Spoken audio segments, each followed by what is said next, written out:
Hello and welcome to some more Star Citizen. What is delaying Star Citizen Alpha 3.23's release to live? And what's the experience like when things work well on servers? That's what we're going to be talking about today with some dev responses. On Spectrum Chat, we had Star Citizen's live and development director from the Montreal studio, I believe, known as Mycroft Holden, outlining a major issue with the entity graph and saying that this is basically the thing that's holding up the patch. He said, "Can't go live, we need that fix, we don't want all of you running into that severe issue. We've worked too hard on that release to let this issue mess with live." And then went on to say, from a very high level view and explanation, I'm not a technical guy, some actions players can commit can start spamming error messages at very high frequency, which impacts severely the back end and the game itself. At scale, this will be very damaging for the overall experience. From my understanding, what is going on with this is that this is all part of the input delay, lag, and desync issues that we're having. It manifests itself in lots of different ways. Sort of elevators not appearing, transit systems not working, seats not working properly, sort of delay in actions and accessing your inventory, buttons and ASOP terminals and stuff like that not working. But they are working, they're just incredibly delayed, or there's a huge sort of list of other things that the server is trying to go through, do this, before it gets to your request, your action. We also know that server's going to be very active with Xenothreat, with Fleet Week, and a new patch release. There's going to be tons of players. So this is only then going to get worse and exacerbated by that issue, and it needs to be fixed. So CIG do have a variety of fixes that they are putting in for this, but obviously it has delayed their timeline somewhat. Now, I had a CIG source say to me literally the other day, they actually were planning originally for the 2nd of May for a live release. That was their target. But obviously this issue has meant that they've needed to delay it at least a little bit. Hopefully we'll have it by this weekend. We know that the stance from CIG is to push it to live ASAP, but ASAP means as soon as reasonably playable. So they're going to want to mitigate those issues and potentially some others, then release it to live. And they're not going to want it so that it's literally unplayable. They want people to come in and play. They want high concurrency to potentially fix more things as well and have hot fixes after the live release as well. But they are trying to avoid that 3.18 situation of where the game is largely unplayable for its players. Could this mean that Xenothreat, the phase 6 of the Overdrive Initiative stuff, is delayed until after Fleet Week? That's a maybe. Like, we don't know, right? To me, it's looking more and more likely that they're going to have to delay Xenothreat until after Fleet Week, but we'll see what happens.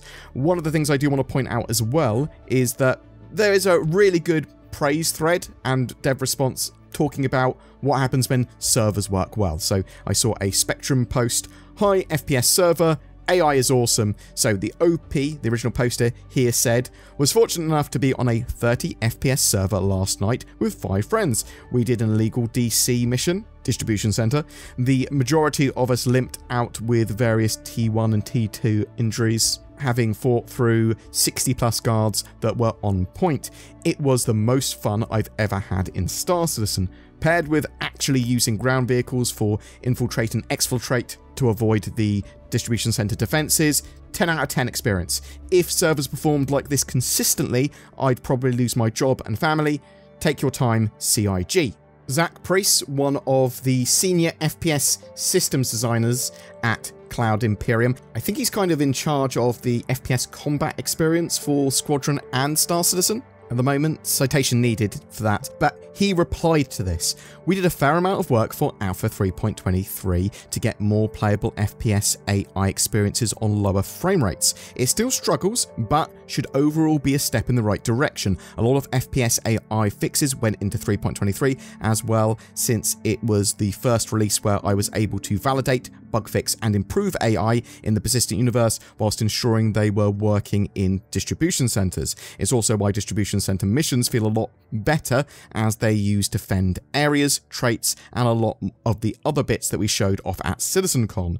We're bringing over the design philosophy for encounters from Squadron 42 to the persistent universe, such as more defined archetypes and encounters with specific intentions.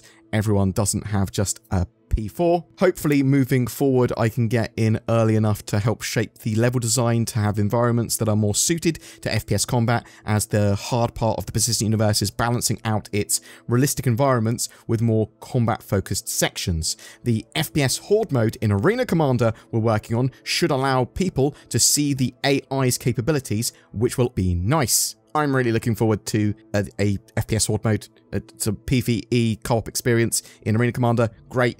Give me that. And it's great to know that there are a load of genuine improvements to AI and NPC feel and networking bits and bobs that hopefully will go into the patch that will make it all a lot better for a lot more players. There was a follow-up question here as well, though. Speaking of FPS AI behavior in persistent universe environments, can you think of any improvements to AI in open areas specifically that we should watch out for? So far, the NPCs seem to do well in interiors and confined limited spaces in general, but less so when engaged at medium ranges, 100 meters plus, e.g. around Ghost Hollow and at various unmarked settlements, sites of North Rock, box recovery missions, etc. Again, Zach Priest responds, this was mainly because the audible perception range of weapons was 50 meters and got up to 150 meters.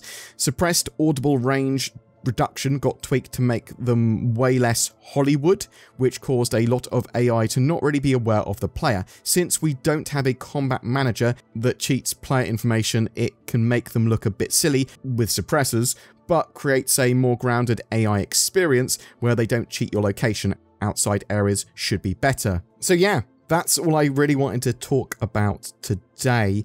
I am extremely keen to get Alpha 3.23 into the live build and actually start playing that. And obviously we've got Fleet Week in a week's time. Really interested to know what your experience is with Alpha 3.23 at the moment. Are you suffering from some of those bugs? I suppose it's the sort of delay and the entity graph stuff. Do you think they're going to delay the Xenothreat event? Are you excited for Fleet Week? Something else you should be excited for, well, maybe excited for, NordVPN.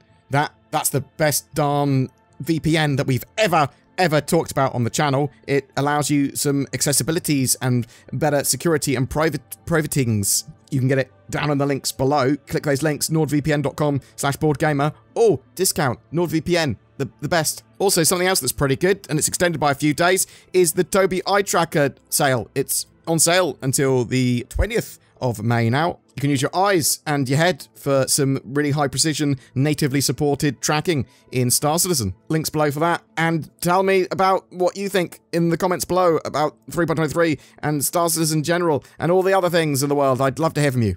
May in Star Citizen is about fleets and Fleet Week and flying with friends, and we've partnered up with Lunar Wolves, a Star Citizen org, to give away a fleet of ships. Commenting on any of my videos during the month not only gets you a chance to win a Spirit C1, but also a Constellation Andromeda, a Vanguard Sentinel, and a Corsair, courtesy of Lunar Wolves. They'll each be going out to a different winner chosen randomly from the video comments. But wait, there is more. Sign up to the Lunar Wolves recruitment page, link down below, for a chance for even more ships, including an RSI Polaris with lifetime insurance and a Hornet F7C Mark II. Winners of those will be selected randomly from eligible org signups. Lunar Wolves welcome all that share their passion for adventure and love of Star Citizen. You can learn more about them on their org page or at lunarwolves.org.